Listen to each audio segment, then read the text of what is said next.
لما تكون قاعد سهران وحرامي يدخل البيت. يا اسطى شيلني بسرعه واجري بيها، العيال جايه ورانا. اجري اجري بس رف يلا. طلع يا كل اللي معاك بدل ما افنشك. يا عم هو هيبقى في اللعبه وفي الحقيقه. هات الموبايل اللي في ايدك ده وهي فلوس في جيبك. لا الموبايل لا، وثانيا فلوسي انا ابويا مش بيديني مصروف اصلا. انت لو ما طلعتش فلوس دلوقتي حالا انا هفشخك. تفشخني؟ اه. لا يا عم وعلى ايه، افتح الدولاب ده وخد كل اللي انت عاوزه.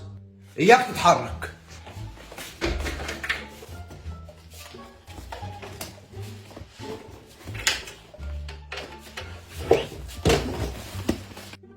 ادخل يا اسطى جيب تاني. A few moments later.